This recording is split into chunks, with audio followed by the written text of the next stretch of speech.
পৃথিবীতে এমন কোন বাপের বেটার এখনো জন্ম হয় নাই যে আমি রেজাউল করিম আবরারের সামনে বসে আমাদের হানাফিদের আমলকে জাল প্রমাণ করবে, হানাফিদের নামাজকে জাল প্রমাণ করবে। পৃথিবীতে এমন কোন বাপের বেটার জন্ম হয় নাই। আপনাদের নরসিংদীতে কেউ যদি আমাদের নামাজ নিয়ে ফিতনা সৃষ্টি করে আর আপনাদের সাধারণ মানুষকে বিভ্রান্ত করে যে তোমাদের নামাজ হচ্ছে না, এটা হচ্ছে না, তারে আটকাবেন। আটকাইয়া বলবেন তোর কোন আলিম আছে আন। জাহিল না যে আরবি পড়তে পারে এরকম না। এখন তো তাদের ওইদিন ইয়েতে গেছি, কুমিল্লায় গেছি, তারা সিএনজি চালক করে বলে বাহাস করতে না, যে আরবি পড়তে পারে, কোরআন পড়তে পারে, হাদিস পড়তে পারবে, তাদের 5 জন আসবেন, আমরা 4 জন আনবো। যদি আমাদেরটা ভুল হয় আমরা ভুল স্বীকার করব, তাদেরটা যদি ভুল হয় ভুল স্বীকার না করুক আর না করুক, সাধারণ মানুষের ভিতর বিভ্রান্তি সৃষ্টি করবে না। এবার আমি নরসিংদীর মুসলমান আপনাদের কাছে জানতে চাই, যারা সাহাবায়ে কেরাম থেকে বেশি সহিহ হাদিস বুঝে এরা আহলে হাদিস না শয়তান? জোরে বলেন, এরা আহলে হাদিস না শয়তান? তারা আমাদের সাধারণ মানুষ যারা আছে, আমাদের সাধারণ পাবলিক যারা আছে, তাদেরকে খুব সুন্দর করে একটা কথা বলে। কি কথা? যে আমাদের তো কোরআন আছে, আমাদের তো হাদিস আছে, কোরআন হাদিস বাদ দিয়ে ইমাম আজম আবু হানিফাকে মানতে হবে কেন? কোরআন হাদিস বাদ দিয়ে ইমাম শাফিকে মানতে হবে কেন? কোরআন হাদিস বাদ দিয়ে ইমাম মালিককে মানতে হবে কেন? কোরআন হাদিস বাদ দিয়ে ইমাম আহমদ ইবনে হাম্বলকে মানতে হবে কেন? এই প্রশ্নটা তারা সাধারণ মানুষের ভিতর ছড়িয়ে দেয়। আজকে আমি খুব সহজ করে, একদম সহজ করে, মাযহাব কি, তাকলিদের প্রয়োজনীয়তা, কেন আমরা ইমাম আজম আবু হানিফাকে মানি, খুব সহজ করে আপনাদের সামনে ব্যাপারটা উপস্থাপন করে আমার বক্তব্য শেষ করব। দেখেন, আজকে আমি আমাদের কিতাব কম দেখাবো, তাদের কিতাব থেকে আমি বিষয়টা বোঝানোর চেষ্টা করব। বোঝানোর চেষ্টা করার আগে আমি আপনাদেরকে একটা প্রশ্ন করব, সবাই বুঝে উত্তর দিবেন। প্রশ্নটা হলো, আমরা যারা এখানে আছি, এই যে এত হাজার মুসলমান আমরা এখানে, বলেন আমাদের জন্মগ্রহণ করার পর থেকে নিয়ে আমাদের মৃত্যুবরণ করার আগ পর্যন্ত আমাদের ব্যক্তিগত জীবন বলেন, আমাদের পারিবারিক জীবন বলেন, আমাদের সামাজিক জীবন বলেন, আমাদের রাষ্ট্রীয় জীবন বলেন, আমাদের রাজনৈতিক জীবন বলেন, আমাদের অর্থনৈতিক জীবন বলেন, এক কথায় আমাদের টোটাল জীবনের সকল সমস্যার সমাধান ইসলামে আছে না নাই? মুখ খুলে বলেন আছে। বিশ্বাস করেন কারা কারা? আমাদের জীবনের সব মাসআলার সমাধান ইসলামী শরীয়তে আছে না নাই? জোরে বলেন, আছে না নাই? এবার হাত নামান, পরের প্রশ্ন বুঝেন। ইসলামী শরীয়ত, আপনি প্রথমে এই জিনিসটা মাথায় বসান যে ইসলামী শরীয়ত খালি হাত বান্ধার ভিতর সীমাবদ্ধ না। ইসলামী শরীয়ত শুধু আমিন জুড়ে বলা, আসতে বলা না। দেখেন, হাত বাঁধা এটা কোনো বিষয় না। কথা বুঝেন, হাত বাঁধা এটা কোনো বিষয় না। এক হুজুর কয় বুকের উপর বাঁধতে, আরেক হুজুর কয় নাভির নিচে পড়তে, এক ব্যক্তি বললো ধর, এক হুজুর কয় এখানে, আরেক হুজুর বলে এখানে। আমি আর নামাজে হাতই বাঁধবো না, হাত ছাড়ি দাঁড়াবো। নামাজ হবে কি হবে না? এটা কোনো ব্যাপারই না। মাসালাটা বুঝেন, যে এক হুজুর বলে আমিন জুড়ে বলতে, আরেক হুজুর বলে আমিন আসতে বলতে, আমি আর আমিনই বলবো না, যা বলো বলিন, চুপ। জুড়েও নাই, আসতেও নাই, বললামই না, নামাজ হবে না? তাহলে বুঝেন, ইসলামী শরীয়ত শুধু হাত বাঁধা না, ইসলামী শরীয়ত শুধু নামিন জুড়ে বলা না। বলেন, ইসলামী শরীয়তে অর্থনীতি আছে না নাই? আরো আসতে বলেন, ইসলামী শরীয়তে অর্থনীতি আছে না নাই? ইসলামী শরীয়তে হুদুদ কাদা। বর্তমান বাংলাদেশে আধুনিক যত প্রতারণা আছে, আধুনিক যত সমস্যা আছে, আধুনিক যত অপরাধ আছে, সব অপরাধের কি শাস্তি হবে ইসলামে আছে না নাই? ইসলামে অর্থনীতি আছে না নাই?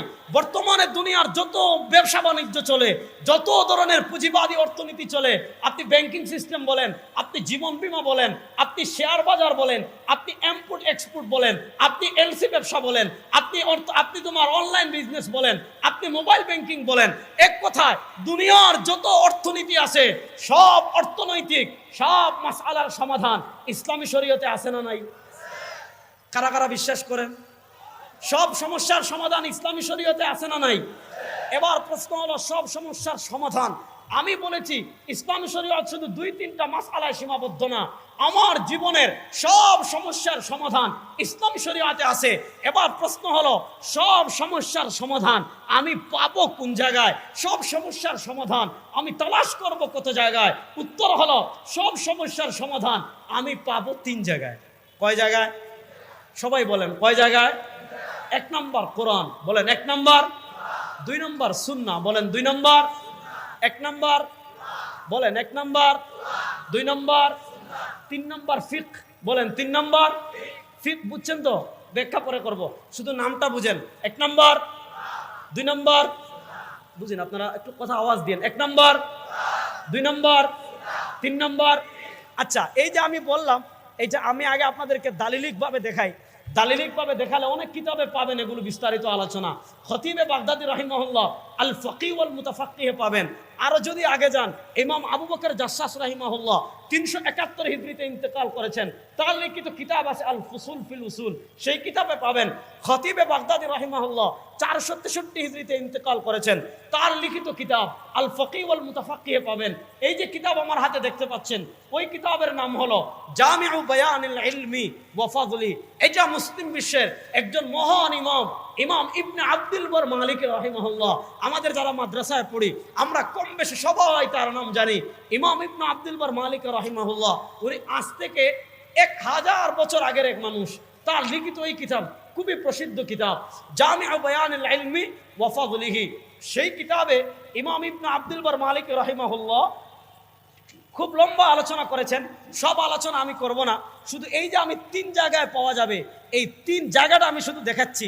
তিনি এই কিতাবের 317 নম্বর পৃষ্ঠায় একটা পরিচ্ছেদ প্রতিষ্ঠা করেছেন, বাবু ইজতিহাদির রাই আলাল উসুলি ইনদা আদামিন নুসুস ফি হিনা নুজুলিন নাজিলা। ব্যাপারটা বুঝেন, ইসলামী শরিয়ার মাসআলার কিছু ক্যাটাগরি আছে, ইসলামী শরিয়ার মাসআলার কিছু বিষয় আছে। যেমন কিছু বিষয় আছে, কিছু মাসআলা এমন আছে যেই মাসআলার সরাসরি সমাধান আমরা কোরআনে পেয়ে যাব। যেমন মদ খাওয়া, বলে না মদ খাওয়া, মদ খাওয়া হারাম, এটা জানতে হলে আমাদের কোথাও যাবার দরকার নাই। সুদ খাওয়া, বলে না সুদ খাওয়া, জুয়া খেলা, কারণ এগুলো আল্লাহ কোরআনে বলে দিয়েছেন, ইন্নামাল খামরু ওয়াল মাইসির ওয়াল আনসাব ওয়াল আজলাম রিজসুম মিন আমালিশ শাইতান আহাল্লাল্লাহুল বাইআ ওয়া হাররামার রিবা। যেই মাসআলা আমি সরাসরি কোরআনে পেয়ে যাব, ওই মাসআলা আমি কোরআন থেকেই সমাধান নিব। ওই মাসআলার সমাধান আমার নেওয়ার জন্য আর কোথাও যাওয়ার দরকার নাই। তাহলে ইমাম ইবনে আব্দুল বার মালিকি রাহিমাহুল্লাহর শিরোনামটা বুঝেন। ইমাম ইবনে আব্দুল বার মালিকি রাহিমাহুল্লাহ শিরোনাম দিয়েছেন কি, বাবু ইজতিহাদির রাই আলাল উসুল ইনদা আদামিন নুসুস। অর্থাৎ শরিয়ায় যখন কোনো মাসআলা আসবে, আমরা বলেছি দলিল হলো 3টা। 1 নম্বরে যাব কোরআনে, আমি কোরআনকে বলবো, কোরআনকে জিজ্ঞাসা করব, কোরআন এই মাসআলার সমাধান দাও তো। আমি কোরআন তালাশ করলাম, মাসআলার সমাধান পেলাম না, যদি কোরআনে পেয়ে যাই কোরআন মানবো। যেমন নামাজের মাসআলা বুঝেন, নামাজকে আমি যদি কোরআনকে জিজ্ঞেস করি, ও কোরআন নামাজ পড়া কি, কোরআন জবাব দিবে আকিমুস সালাহ, নামাজ পড়া ফরজ। আমি যদি কোরআনকে জিজ্ঞেস করি, ও না কোরআন নামাজ কখন পড়বো, কোরআন জবাব দিবে ইন্নাস সালাতা কানাত আলাল মুমিনিনা কিতাবাম মাওকুতা। কোরআন জবাব দিবে ওয়াক্ত মতো নামাজ পড়তে হবে। কিন্তু এবার প্রশ্ন হলো, কোন ওয়াক্ত কখন পড়বো, কোন নামাজ কিভাবে পড়বো, কোন নামাজ কত রাকাত পড়বো, কোন নামাজ কত সময় পড়বো? কোরআনে তো বিস্তারিত ডিটেলস দেয় নাই। কোরআনে বলেছে আকিমুস সালাহ, নামাজ কেমনে পড়বো, কখন পড়বো, কিভাবে পড়বো, ব্যাখ্যা করেছেন মুহাম্মাদুর রাসূলুল্লাহ। তাহলে আমরা যদি কোরআনে পাই কোরআন মানবো, কোরআন না পেলে হাদিস মানবো, ঠিক কিনা? এবার বর্তমানে বাংলাদেশে আরেক ভয়ঙ্কর দল বের হয়েছে, এদের নাম আহলে কোরআন। আছে না নাই? আমাদের ঢাকায় এক বুড়া শয়তান আছে, ডক্টর মতিয়ার, এই QRF কোরআন রিসার্চ ফাউন্ডেশনের প্রতিষ্ঠাতা। আবার উত্তরবঙ্গে আরেক বুড়া শয়তান আছে, ডক্টর মুজাম্মিল। এগুলা মোবাইল, ইউটিউব, ফেসবুক এগুলার কারণে ইমান বিধ্বংসী একটা ফিতনা সমাজে ছড়িয়ে দিয়েছে। তারা বলে আমরা শুধু কোরআন মানি, হাদিস মানি না, অথচ কোরআনের ব্যাখ্যা হাদিস। আল্লাহ বলেছেন নাজ্জালনা ইলাইকা যিকরা লিতুবাইয়িনা লিন-নাসি মা নুজিলা ইলাইহিম। কোরআনের ব্যাখ্যা করবেন মুহাম্মদুর রাসূলুল্লাহ সাল্লাল্লাহু আলাইহি ওয়াসাল্লাম। যেমন কোরআন বলে আকিমুস সালাহ, নামাজ পড়ো, কিভাবে পড়বো, কেমনে পড়বো, কখন পড়বো, কত রাকাত পড়বো, কোরআন বলে নাই, ব্যাখ্যা দিয়েছেন মুহাম্মদুর রাসূলুল্লাহ সাল্লাল্লাহু আলাইহি ওয়াসাল্লাম। এবার মুহাম্মদ সাল্লাল্লাহু আলাইহি ওয়াসাল্লামের ব্যাখ্যা মানতে হবে। কোরআন বলে আতিউল্লাহ ওয়া আতিউর রাসূল। কোরআন বলে ওয়া মান ইউতিউর রাসূলা ফাকাদ আতা আল্লাহ। কোরআন বলে মা আতাকুমুর রাসূল ফাখুযু ওয়া মা নাহাকুম আনহু ফান্তাহু। কোরআন বলে ফালা ওয়া রাব্বিকা লা ইউমিনুনা হাত্তা হাত্তা ইউহাক্কিমুকা ফীমা শাজারা বাইনাহুম। কোরআন বলে ইয়া আইয়ুহাল্লাযীনা আমানু লা তুকদ্দিমু বাইনা ইয়াদাইল্লাহি ওয়া রাসূলিহি। সুতরাং যারা আমাদের দেশে এই থিম চলাবে যে আমরা হাদিস মানি না, শুধু কোরআন মানি, পরিষ্কার কথা, যারা হাদিস মানে না তারা কাফের কাফের কাফের। বলেন যারা হাদিস মানে না তারা, বড় আস্তে বললেন এটা, যারা হাদিস মানে না তারা, জুড়ে বলেন যারা হাদিস মানে না তারা।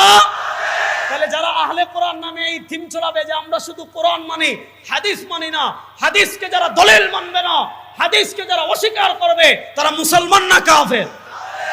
বলেন তারা মুসলমান না কাফের?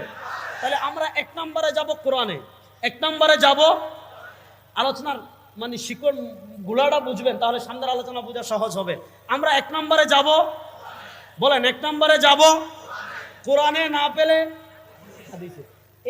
এই যে দুইটা কথা বললাম, এই প্রসঙ্গে পৃথিবীর কোনো মানুষের ভিতর কোনো ইখতিলাফ নাই। দেখেন আজকে যারা হাদিসকে দলিল মানে না, আমি শুধু এতটুকু দেখাই, এই যে কিতাবের নাম আল কিফায়া ফি ইলমির রিওয়ায়া, ওই যে ইমামের নাম আগে বলেছিলাম খতিবে বাগদাদি রাহিমাহুল্লাহ, পৃথিবী বিখ্যাত আলেম ছিলেন, ইমামুল মাশরিক ছিলেন, 463 হিজরিতে ইন্তেকাল করেছেন খতিবে বাগদাদি রাহিমাহুল্লাহ। এই কিতাবে শিরোনামই দিয়েছেন, কি শিরোনাম? আমি শুধু শিরোনামটা পড়ি তাহলে ব্যাপারটা আপনাদের কাছে সুস্পষ্ট হবে। তিনি তার কিতাবের 23 নম্বর পৃষ্ঠায় শিরোনাম দিয়েছেন বাবুন মা জাআ ফি তাসমিয়াতি বাইনা হুকমি কিতাবিল্লাহ ওয়া হুকমি সুন্নতি রাসূলিল্লাহ ফি উজুবিল আমাল। অর্থাৎ কোরআনে যদি কোনো আমল আমাদের জন্য আবশ্যক করে সেটা যেমন আমাদের জন্য মানা জরুরি, হাদিস আবশ্যক করলে সেটাও আমাদের জন্য মানা জরুরি। কোরআন কোনো জিনিসকে হালাল করলে সেটা যেমন আমাদের জন্য মানা জরুরি, হাদিস কোনো জিনিস হালাল করলে সেটাও আমাদের জন্য মানা জরুরি। কোরআন আমাদেরকে কোনো জিনিস হারাম করলে সেটাও আমাদের জন্য মানা জরুরি, হাদিস আমাদের জন্য কোনো জিনিস হারাম করলে সেটাও আমাদের জন্য মানা জরুরি। যারা বলবে না শুধু কোরআন মানি হাদিস মানি না, তারা কাফের। যারা বলবে কোরআন মানি হাদিস মানি না, তারা, তাহলে এই দুইটা প্রসঙ্গে সবাই একমত যে কোরআনে পেলে কোরআন মানবো, হাদিসে পেলে হাদিস মানবো। এই দুইটা এতটুকু পর্যন্ত লামাযহাবীদের সাথে আমাদের ইখতিলাফ নাই। কিন্তু 3 নম্বর প্রসঙ্গে এসে আমাদের লাগে। 3 নম্বর কি? দেখেন এখানে ইমাম ইবনে আব্দুল বার মালিকি রাহিমাহুল্লাহ তার জামিউ বায়ানুল মুফাদ্দিলিহির 903 নম্বর হাদিস থেকে শুরু করে সর্বমোট 903 নম্বর হাদিস থেকে 926 মোট এই যে কোরআন সুন্নাহ ফিকহ, এইটার পক্ষে ইমাম ইবনে আব্দুল বার মালিকি রাহিমাহুল্লাহ মোট হাদিস উল্লেখ করেছেন 23টা হাদিস তো পড়ে বিস্তারিত বলার সুযোগ নাই। শুধু এতটুকু বুঝেন, নবী করিম সাল্লাল্লাহু আলাইহি ওয়াসাল্লাম মুআয ইবনে জাবালকে ইয়ামান পাঠানোর সময় 1 নম্বর যে হাদিসটা, যেটা সুনানুত তিরমিজিতে আসছে, খতিব বাগদাদি আল ফকিহ ওয়াল মুতাফাক্কিহ এনেছেন, ইমাম ইবনে আব্দুল বার মালিক রাহিমাহুল্লাহ জামিউ বায়ানুল ইলম ওয়া ফাদলিহিতেও এনেছেন, যে নবী করিম সাল্লাল্লাহু আলাইহি ওয়াসাল্লাম মুআয ইবনে জাবালকে ইয়ামান পাঠানোর সময় জিজ্ঞেস করলেন, কাইফা তাকলি ইদা আরাসতা লাকা আরদান ইয়া মুআয, ও মুআয ইবনে জাবাল, ইয়ামানবাসী যখন কোনো মাসআলার সমাধান নিয়ে আসবে কি দিয়ে সমাধান দিবে? মুআয ইবনে জাবাল বলেন 1 নম্বরে সমাধান দিব কোরআন দিয়ে। নবী প্রশ্ন করেন, ফা ইল্লাম তাজিদ ফি কিতাবিল্লাহ ইয়া মুআয, ও মুআয, ইয়ামানবাসীর মাসআলার সমাধান যদি তুমি কোরআনে না পাও তখন কি দিয়ে সমাধান দিবে? মুআয ইবনে জাবাল বলেন, আকলি বিসুন্নতি রাসূলিহি, আমি যদি কোরআনে না পাই নবী করিম সাল্লাল্লাহু আলাইহি ওয়াসাল্লামের সুন্নাহ দিয়ে জবাব দেব। তাহলে প্রথম কোরআনে, তারপর সুন্নায়। এই দুই প্রসঙ্গে পৃথিবীর কোনো মানুষের কোনো ইখতিলাফ, বুঝতেছেন তো? পৃথিবীর কোনো মানুষের কোনো ইখতিলাফ। কিন্তু দেখেন নবী করিম সাল্লাল্লাহু আলাইহি ওয়াসাল্লাম মুআয ইবনে জাবালকে 3 নম্বর প্রশ্ন কি করেন, এইটা শুধু আমার বোঝানোর উদ্দেশ্য, এইটা বুঝলে অনেক মাসআলা শেষ। 3 নম্বর প্রশ্ন করেন, ফা ইল্লাম তাজিদ ফি কিতাবিল্লাহ ওয়ালা ফি সুন্নতি রাসূলিহি ইয়া মুআয, মুআয তুমি কোরআনে পেলে কোরআন দিয়ে দিবে, কোরআনে না পেলে হাদিস পেলে হাদিসে দিয়ে দিবে।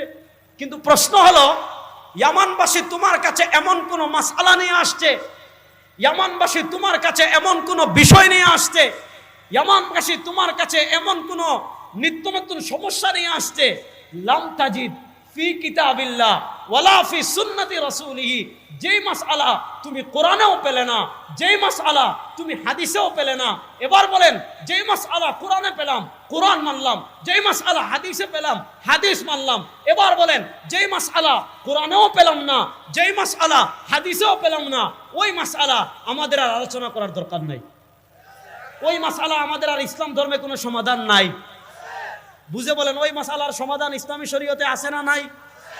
এবার প্রশ্ন হলো, যেমন আমি মনে করেন সহজ করে বলি, বর্তমান পৃথিবীর অর্থনীতি যা আছে, টোটাল অর্থনীতির সব মাসালার সমাধান ইসলামী শরীয়তে আছে না নাই?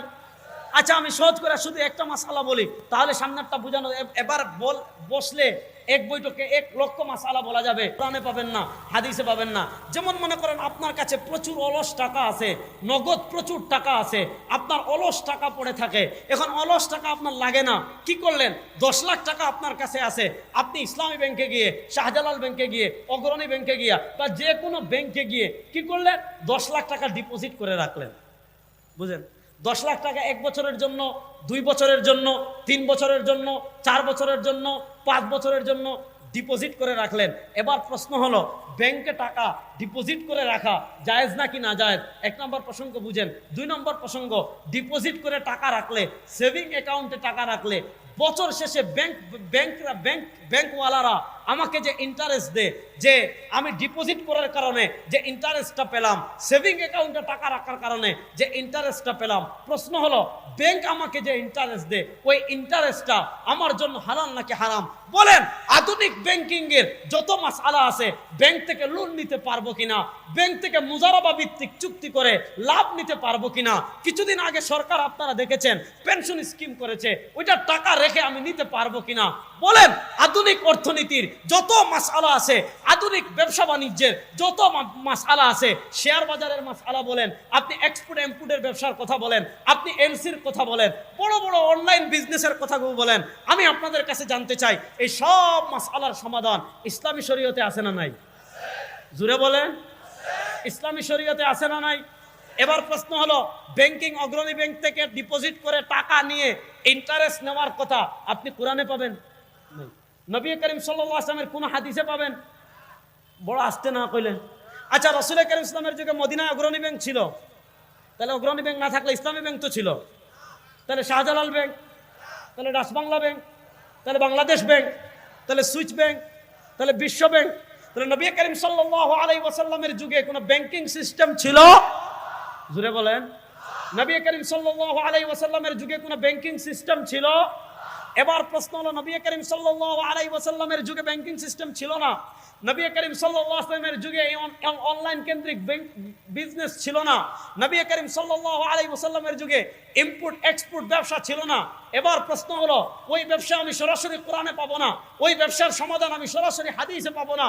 প্রশ্ন হলো, যারা বলে আমি কোরআন হাদিসের বাহিরে মাযহাব মানি না, হাদিস মানি না, ফিকহ মানি না, তাকলিদ করি না, তারে বলবেন, ভাই, প্রাথমিকভাবে তোর সাথে আমার কোনো দ্বিমত নাই, তোর সাথে কোনো ইখতিলাফ নাই। তুই বলস ইমাম মানুষ না, আবু হানিফা মানুষ না, শাফি মানুষ না, আহমদ মানুষ না, মালিক মানুষ না, ঠিক আছে, তুই কি মানুষ যে শুধু কোরআন আর হাদিস মানি? তাকে বলবেন, ভাই, ঠিক আছে, আমার 20টা মাসআলার সমাধান দেওয়ার দরকার, আমি 4 মাযহাবের ইমামদেরকে বাদ দিয়ে দিলাম, আমি ফিকহ বাদ দিলাম, আমি মাযহাব বাদ দিলাম, সব বাদ দিলাম, তুই শুধু আমাকে হাদিস থেকে ওই মাসআলাটা দেখা, ব্যাংকে টাকা ডিপোজিট করে রাখতে পারবো কিনা, তুই শুধু আমাকে হাদিস থেকে এতটুকু দেখা, শেয়ার বাজারে ইনভেস্ট করতে পারবো কিনা, তুই শুধু আমাকে এতটুকু দেখা, কোনো জীবন বীমা ইন্স্যুরেন্স করতে পারবো কিনা। তখন বলবে কি জানেন, আমাদের শাইখ আব্দুর রাজ্জাক বিন ইউসুফ বলেছেন এটা হালাল, আমাদের অমুক শাইখ বলেছেন এটা হারাম। তাহলে প্রশ্ন হলো, তুই না বললে কোরআন হাদিসের বাইরে কিচ্ছু মানিস না, তাহলে ব্যাংকিং এর মাসআলায় আব্দুর রাজ্জাক বিন ইউসুফের কথা কেন বললি? আসলে তুইও তাকলিদ করিস, আমরাও করি, আমরা করি ইমামে আযম আবু হানিফার, আর তোরা করিস আব্দুর রাজ্জাকের মতো মূর্খের যে সূরা ফাতিহা পড়তে পারে না। কথা ভালো করে বুঝবেন। তাহলে যেই মাসআলা কোরআনে পেলাম কোরআনে মানবো, হাদিসে পেলাম হাদিসে মানবো। যখন কোরআন হাদিসে পাবো না, 2 সূরত বুঝেন, এই প্রসঙ্গটা বুঝলে, এই কথাটা বুঝেন, আর মাযহাব ফিকহ নিয়ে জীবনে কোনো ইখতিলাফ থাকবে না। কোরআনে পেলে কোরআন মানলাম। আচ্ছা, ফজরের নামাজের ফরজ কয় রাকাত? সবাই একমত তো? আচ্ছা বলেন, ফজরের নামাজ ফরজ 2 রাকাত, এটা বুঝতে হলে আমার ইমামে আযম আবু হানিফার দরকার আছে? না, আমরা হাদিসে আছে। জোহরের নামাজের ফরজ, নরসিংদীর মুসলমান কথা বলেন, আমি তো আপনাদের দূরের মানুষ না, বলেন জোহরের নামাজের ফরজ। আচ্ছা বলেন, জোহরের নামাজের ফরজ 4 রাকাত, এইটা বুঝতে হলে ইমামে আযম আবু হানিফার দরকার আছে? ইমামে আযম আবু হানিফার দরকার লাগে কখন, এটা বুঝেন, খুব মনোযোগ দিয়ে এই প্রসঙ্গটা বুঝেন। যখন আমি কোরআনেও পাবো না, হাদিসে পাবো না, দেখেন তখন সমাধান কি? নবী করিম সাল্লাল্লাহু আলাইহি ওয়াসাল্লাম মুআয ইবনে জাবালকে জিজ্ঞাসা করেন, ফাইল্লাম ইয়াকুন ফি সুন্নতি রাসূলিল্লাহ ফাইল্লাম ইয়াকুন ফি কিতাবিল্লাহি ওয়ালা ফি সুন্নতি রাসূলিল্লাহ ইয়া মুআয, ও মুআয, তুমি যখন কোরআনেও পাবে না, হাদিসেও পাবে না, তখন কি করবে? মুআয ইবনে জাবাল রাদিয়াল্লাহু তাআলা বলেন, আজতাহিদ, ওগো আল্লাহর নবী, যখন কোরআনেও পাবো না, হাদিসেও পাবো না, আমি কি করব জানেন? কোরআন সুন্নাহ রিসার্চ করে, কোরআন সুন্নাহ গবেষণা করে, কোরআন সুন্নাহ স্টাডি করে ইয়ামানবাসীর মাসআলার সমাধান বের করব। এবার দেখেন, যখন কোরআনে পাবো কোরআন মানবো, কোরআনে পাবো না হাদিসে পাবো, হাদিস মানবো, কোরআনেও পাবো না হাদিসেও পাবো না, তখন দুই সুরত, হয় আপনি মুআয ইবনে জাবাল হবেন, মনোযোগ, অথবা ইয়ামানবাসী হবেন। যদি আপনি মুআয ইবনে জাবাল হন, মানে কি? যেমন মুআয ইবনে জাবালের এই যোগ্যতা ছিল। মুআয ইবনে জাবাল কোরআন সুন্নাহর এত গভীর জ্ঞানী ছিলেন, মুআয ইবনে জাবাল কোরআন সুন্নাহ এত বেশি বুঝতেন যে তিনি কোরআন সুন্নাহ রিসার্চ করে বের করতে পারেন। এখন প্রশ্ন যদি হয়, যদি আপনি বলেন যে আমি ব্যাংকিং এর মাসআলার সমাধান কেমনে নিব, আমি অর্থনীতির মাসআলার সমাধান কেমনে নিব, আমি আধুনিক ব্যবসা বাণিজ্যের মাসআলার সমাধান কেমনে নিব, আমি আধুনিক পরিবারতন্ত্রের মাসআলার সমাধান কেমনে নিব, হয় আপনি মুআয ইবনে জাবাল হবেন। যে মুআয ইবনে জাবাল যেমন মুজতাহিদ ছিলেন, কোরআন সুন্নাহ রিসার্চ করে সব বের করতে পারতেন। যদি আপনি মুআয ইবনে জাবালের মতো এইরকম হন যে আপনি গবেষণা করে সব বের করতে পারবেন, আপনার জন্য কোনো ব্যক্তির তাকলিদ করা হারাম।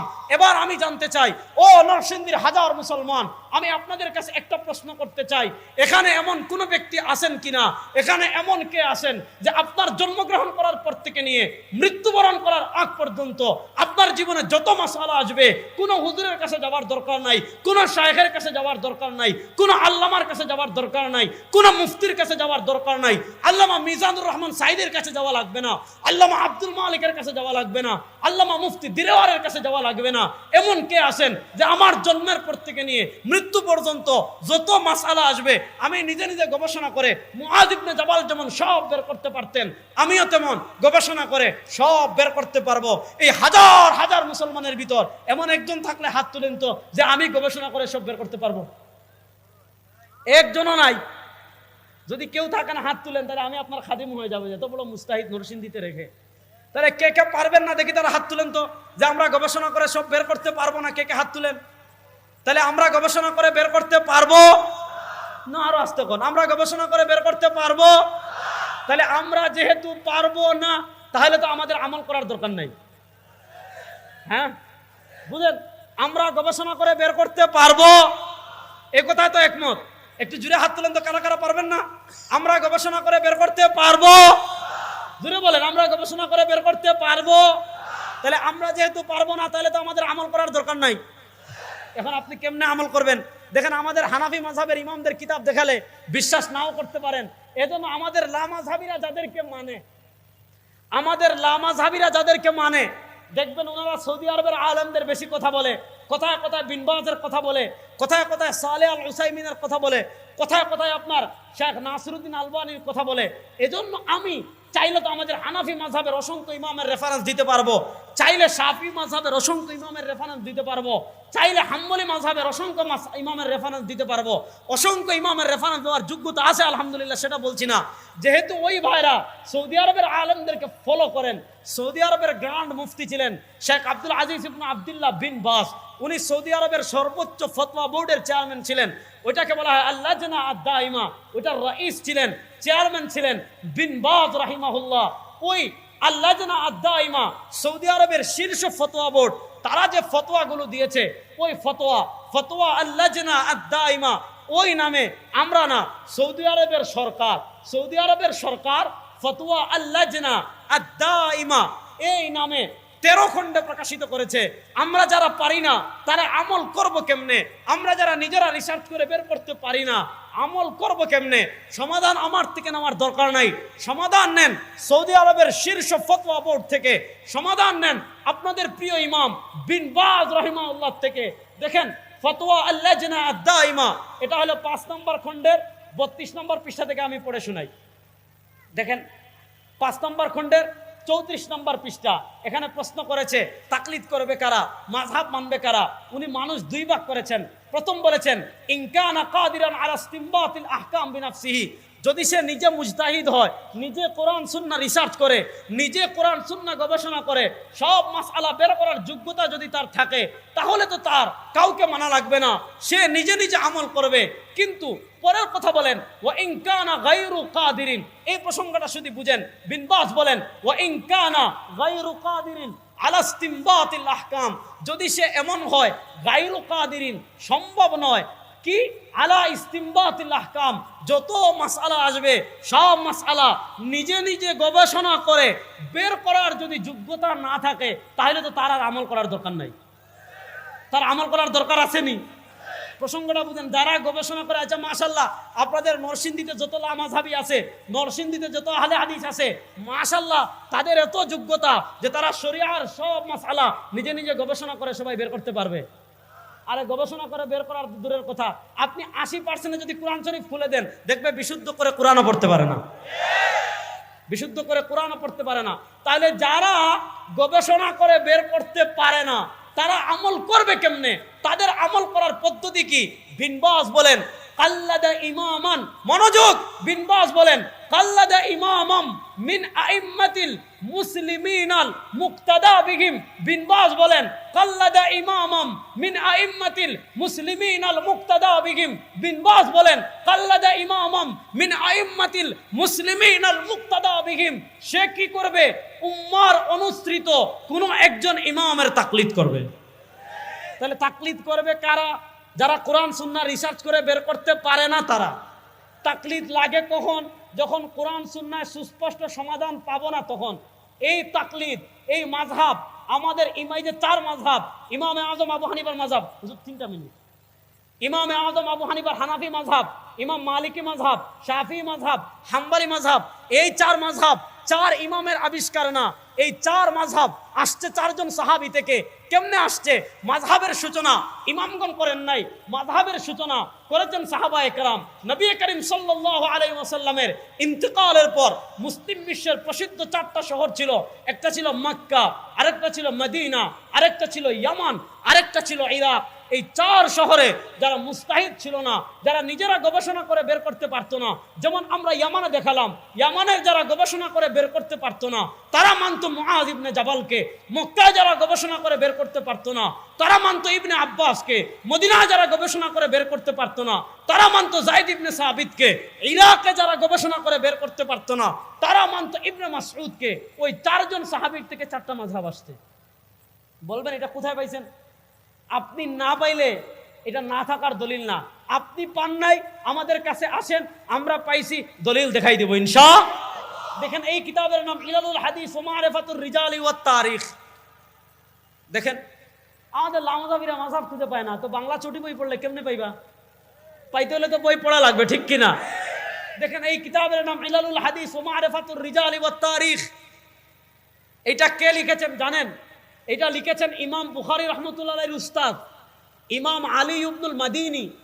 233 হিজরিতে ইন্তেকাল। ইমাম বুখারীর দেশেই উস্তাদ না, ইমাম আলী ইবনুল মাদিনী রাহিমাহুল্লাহ, তিনি ইমামুল জারহি ওয়াত তাদিল। ইমাম আলী ইবনুল মাদিনী রাহিমাহুল্লাহ ইমাম বুখারীর কত বড় উস্তাদ! ইমাম শামসুদ্দিন আয-যাহাবী রাহমাতুল্লাহ আলাইহি একটা কিতাব লিখেছেন, ওই কিতাবের নাম তাযকিরাতুল হুফাজ, হাফিজুল হাদিসদের জীবনী।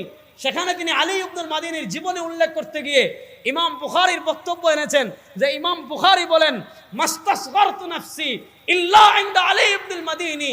ইমাম বুখারী বলেন পৃথিবীর কোনো ব্যক্তির কাছে গিয়ে, পৃথিবীর কোনো আলেমের কাছে গিয়ে, পৃথিবীর কোনো মুহাদ্দিসের কাছে গিয়ে, পৃথিবীর কোনো শায়েখের কাছে গিয়ে আমি বুখারী নিজেকে ছোট করতে হয়নি। আল্লাহ আমাকে এত ইলম দিয়েছেন, কিন্তু পৃথিবীতে আমার একজন উস্তাদ আছেন, তার নাম আলী ইবনুল মাদিনী। তার দরবারে আমি যখন যাই, তার খানেকায় আমি যখন যাই, তার মাজলিসে যখন যাই, আল্লাহ তাকে এত ইলম দিয়েছেন, তার কাছে গেলে আমি বুখারী নিজেকে ছোট্ট শিশু মনে করি। এবার বুঝেন, যার কাছে গেলে ইমাম বুখারী নিজেকে মক্তবের বাচ্চা মনে করেন, তিনি মাশাআল্লাহ অনেক ছোট আলেম, তিনি অনেক বড়, কথা বলে না, তিনি অনেক বড়। এটা তার লিখিত কিতাব ইলালুল হাদিস ওয়া মারিফাতুর রিজালি ওয়াত তারিখ। এটা বেশ বড় কিতাব, আমি সব পড়ে শোনাবো না, শুধুমাত্র এই কিতাবের 117 নম্বর পৃষ্ঠা থেকে দেখেন সাহাবা ইকরামের যুগে কেমনে মাযহাব আসতে শুনে। উনি বলেন, এই এবারটা মনোযোগ দিয়ে ছাত্র ভাইরা শুনবেন, লাম ইয়াকুন ফি আসহাবি রাসূলিল্লাহ সাল্লাল্লাহু আলাইহি ওয়াসাল্লাম মাল্লাহু সুহাইবাতুন ইয়াদহাবুনা মাযহাবাহু। মনোযোগ, লাম ইয়াকুন ফি আসহাবি রাসূলিল্লাহ সাল্লাল্লাহু আলাইহি ওয়াসাল্লাম মাল্লাহু সুহাইবাতুন ইয়াদহাবুনা মাযহাবাহু। যে সাহাবায়ে কেরামের আমি সব জায়গায় বলি, একজন সাহাবীও লামাযহাবী ছিলেন না। বলেন, একজন সাহাবীও লামাযহাবী ছিলেন? কথা কয় না। একজন সাহাবীও লামাযহাবী ছিলেন? দলিল আমার না, দলিল ইমাম বুখারীর উস্তাদের কিতাব, আজ থেকে 1240 বছর আগের কিতাব। আজ থেকে 1240 বছর আগের কিতাবে পাওয়া গিয়েছে, লাম ইয়াকুন ফি আসহাবি রাসূলিল্লাহ সাল্লাল্লাহু আলাইহি ওয়াসাল্লাম মান লাহু সুহাইবাতুন ইয়াযহাবুনা মাযহাবাহু ওয়া ইফতুনা বিফতওয়াহু ওয়া ইয়াসলুকুনা তরিকাতাহু ইল্লা সালাসা আব্দুল্লাহ ইবনে মাসউদ ওয়া যায়েদ ইবনে সাবিত ওয়া আব্দুল্লাহ ইবনে আব্বাস। যে উনি বলেন কোন সাহাবী লামাযহাবী ছিলেন না। সাহাবায়ে কেরাম তিনজন সাহাবীর মাযহাব মানতেন। যারা মক্কায় থাকতেন তারা মানতেন ইবনে আব্বাসকে, যারা মদিনায় থাকতেন তারা মানতেন যায়েদ ইবনে সাবিতকে, যারা ইরাকে থাকতেন তারা মানতেন হযরত আব্দুল্লাহ ইবনে মাসউদকে, যারা ইয়ামানে থাকতেন তারা মানতেন মুআদ ইবনে জাবালকে। ওই চারজন বিখ্যাত সাহাবীর থেকে চারটা মাযহাব এসেছে। ওই ইবনে মাসউদ রাদিয়াল্লাহু তাআলার যে মাযহাব, ওই মাযহাব ইবনে মাসউদের পরে ওই মাযহাবের রক্ষণাবেক্ষণ করেছেন হযরত আলকামা। আলকামার পর ওই মাযহাবের রক্ষণাবেক্ষণ করেছেন হযরত ইব্রাহিম নাখাই। হযরত ইব্রাহিম নাখাইর পর ওই মাযহাবের রক্ষণাবেক্ষণ করেছেন হাম্মাদ ইবনে আবি সুলাইমান। হাম্মাদ ইবনে আবি সুলাইমানের পর ওই মাযহাবের রক্ষণাবেক্ষণ করেছেন ইমামে আযম আবু হানিফা। সুতরাং মাযহাব ইমামে আযম আবু হানিফা আবিষ্কার করেন। এখন প্রশ্ন করতে পারেন, তাইলে যদি ইবনে মাসউদের মাযহাব, এই প্রশ্নের উত্তর দিয়ে শেষ।